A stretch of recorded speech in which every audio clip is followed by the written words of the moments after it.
Um abraço a todos os professores, a todos os mestres, nosso muito obrigado. Aliás, todas as profissões são formadas a partir dos ensinamentos do professor, então merecem todo o nosso respeito. Infelizmente, não são valorizados como deveriam, né? A gente lembra que antigamente, e não muito antigamente, era um orgulho, era uma honra você, né, ser professor. Que esquecer, eu quero ser professor, você sabia que tinha que se dedicar muito, né? E até hoje continua tendo que ter essa dedicação maior, fazendo esse esforço maior, mas parece-me que financeiramente era mais valorizado, né? E respeitosamente também, porque os alunos em sala de aula sabiam que era a mesma coisa que você está falando com o seu pai, com a sua mãe na sala de aula, né? Tinha que ter o mesmo respeito. E hoje, lamentavelmente, a gente vê que as coisas não estão sendo mais como deveriam ser, né? Ô Flávio, até legal, você, acho que é um bate-papo agora, né? Não é nem um comentário de política, porque tu é um cara também muito entendido da área, por conviver tanto com as pessoas e por ter esse olhar, o olhar correto para a educação. Por que eu falo em olhar correto? Porque eu acho que o 15 de outubro, hoje no Brasil, ele tem que ser encarado como uma data de resgate. Sim. Né? Exatamente por tudo que você falou, por essa imagem, por esse lugar de respeito que a profissão de professor já teve e que hoje, infelizmente, não tem. E não tem por vários motivos. Primeiro, porque a gente teve uma onda aí de generalizações contra o professor produzida nos últimos anos. E, gente, deixa eu contar uma coisa para vocês. Tem profissional ruim, Flávio, em todas as áreas, inclusive na educação. Mas não é por causa disso que a gente tem que diminuir a profissão e diminuir o valor de um professor. Porque o professor está no discurso político, mas não está na prática. Essa é uma grande verdade. Não existe hoje no Brasil, de uma forma geral, respeito a essa profissão. Eu acho que é por isso que a gente tem que buscar esse resgate. Entender que 90% dos professores estão lá buscando fazer o melhor. E é o melhor mesmo, porque é uma missão. É difícil, Flávio, é uma luta diária. O professor não trabalha só na sala de aula. Ele trabalha em casa, ele trabalha nos finais de semana, ele deixa de dar suporte para os filhos, para a família, em nome de algo que ele acredita. Então é natural que ele possa ser melhor valorizado. E aí, Flávio Silva, eu separei alguns dados aqui. Sim. Eu queria trazer para você, para a gente discutir e avaliar, mas olha que coisa. O piso nacional dos professores da educação básica, com jornada de 40 horas por semana, ou seja, trabalhando 2 turnos, e repito, levando trabalho para casa. Para os finais de semana, inclusive, né? É de R$ 4.867 e foi reajustado 6,27% esse ano de 2025. Você sabe que é uma lei, né? Mas é uma lei, gente, que só 35% dos municípios brasileiros cumprem. Como é que pode isso, né? E aí o que eles alegam? Muitas vezes alegam que não tem esse dinheiro no orçamento por conta de questões basicamente orçamentárias de arrecadação, mas que normalmente a gente sabe, né? Tava vendo o município, não tenho nada contra fomentar o show, o desenvolvimento e o turismo. Tava vendo um município aqui da nossa região, Flávio, município pequeno, sim, não tem a quantidade de arrecadação que a gente tem, que gastou 1,5 milhão para trazer um show de uma determinada dupla sertaneja. Não tenho nada contra, viu, gente? Nada contra. Mas não conseguiu fazer, por exemplo, o aumento de um vale-refeição em R$50 para o professor. Absurdo. São coisas assim que a gente não consegue entender a que nível de prioridade chega a educação. A remuneração média dos professores da rede pública do nosso país, 5.481. Outra coisa que me chama a atenção, Flávio, 12% dos professores brasileiros que atuam nas salas de aula não tem formação, não tem curso superior. E os dados dizem que com todo esse desprestígio que a educação vem sofrendo nos próximos anos, ali até 2040 o Brasil vai enfrentar um déficit, ou seja, vai faltar professor em sala de aula. Cerca de 235 mil docentes devem faltar. Agora, não é só salário, né? Tem estrutura, que infelizmente na maioria das escolas brasileiras é precária.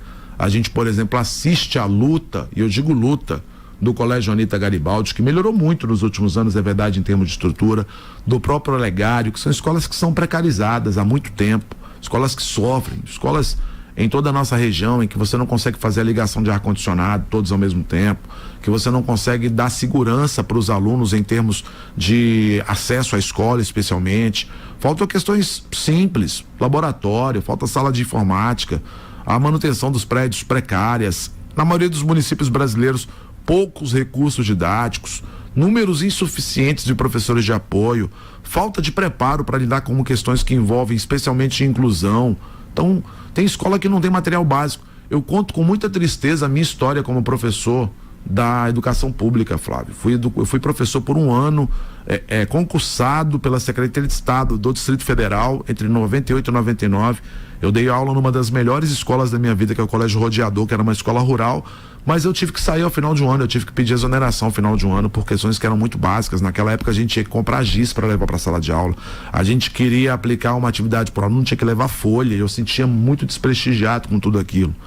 Mas é isso que acontece, chegar em sala e não ter recurso. Então os municípios precisam, né, tirar do discurso bonito o discurso de salvaguardar a educação e garantir que realmente o suporte orçamentário permita, Flávio, um piso atualizado, permita investir em estrutura, permita investir em bom transporte para os alunos, em merenda, em equidade entre as regiões, porque ainda temos, infelizmente, muitas diferenças entre determinadas escolas, mudando apenas de bairro. Que os estados que cuidam especialmente dos anos finais do ensino médio também assegure a continuidade da carreira, a formação contínua, a valorização diferenciada do professor, e que a União possa manter políticas públicas que levem mais recursos para a sala de aula e levem também mais valorização para o professor. E os parlamentares, Flávio, que adoram fazer campanha em cima da educação, tá na hora de parar de fazer discurso, né? Tá aí o novo Plano Nacional de Educação. É hora de discutir um ganho a longo prazo dos professores, inclusive buscando a formação e a qualificação. Porque professor bem remunerado, Flávio, bem preparado, Flávio, com estrutura adequada, é o professor que vai ajudar a mudar esse país. Não resta a menor dúvida. Quando você falava aqui, Raul, algumas pessoas mandaram mensagens, por exemplo, a Marli, bom dia meninos, parabéns professor e parabéns a todos os professores itapemenses. A Luciana diz, bom dia, quero desejar os parabéns a todos os professores, que é sem dúvida a profissão mais importante. Sem os professores não havia conhecimento em nada, em especial o professor Raul Borges, que com muito carinho divide conosco o seu conhecimento e por muitas vezes aprendemos com ele. Feliz dia do professor. Bom dia, Flávio, professor, parabéns pelo seu dia. Antônia Bernardes, também os nossos ouvintes se manifestando aqui, continuam participando pelo 47999560000. Agora, enquanto você ia falando, Raul, eu estava puxando pela memória, eu queria lembrar o nome da minha primeira professora. Você sabe, em 77, Jardim de Infância, minha professora Ivonete.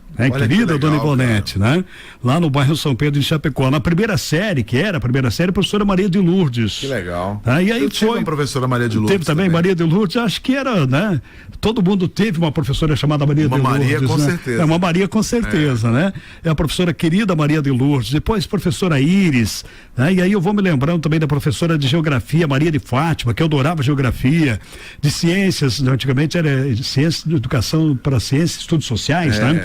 Professora Salete, aí o professor de Educação Física. Sua memória tá boa, cara. Oi? Sua memória tá boa. Professor de Educação Física e de História, professor Celso, né? E tive um professor de Matemática também, professor Estevão, e a única diretora que me levou para a diretoria uma única vez também na minha vida, que foi com a diretora dona Cecília.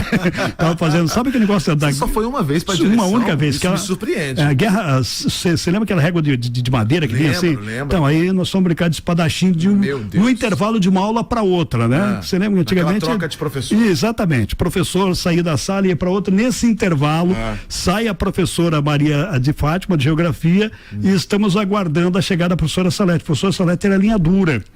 E eu e o Juraci Panussati começamos a fazer espada, né? Brincar de espada com a régua de madeira. Entre a professora Maria Salete, a sala virou um palco. E ela nos mandou para a diretoria com a dona Cecília. Foi uma conversa rápida, mas no outro dia minha mãe teve que me apresentar lá assinando o bilhete. Que coisa, hein, Flávio? Você só foi pra direção uma vez, cara? Uma única vez. Eu fui 8. Porque só deu o flagrante uma vez, né? Aí é ruim. Mas aproveitar e dizer o seguinte também, Flávio, meu comentário aqui ele não é direcionado pro prefeito Xepa, pro prefeito Joel, pro prefeito Alexandre, pra prefeita Juliana, pro prefeito Leonel Pavan, pros prefeitos aqui da nossa região, pro Maicon de Tijuca. É um comentário geral, né? Um comentário que serve ao Brasil inteiro. Que os gestores tenham a profissão e a educação como um todo como prioridade, Flávio. Eu posso provar aqui para os ouvintes da Rádio Cidade. Eu posso pegar, se o ouvinte me perguntar 10 países, 10 que mudaram a sua história por causa da educação, eu cito sem dificuldade. Países que investiram em educação na década de 60 e 70 hoje estão colhendo os frutos dessa boa educação. E vale a pena investir. Um plano nacional de educação que seja executado na íntegra por estados e por municípios, ele vai permitir que a longo prazo o Brasil se emancipe. Porque uma coisa é você crescer. Crescer é fácil, Flávio. Sim. 3, 4, 5% por ano é mole. Difícil é desenvolver.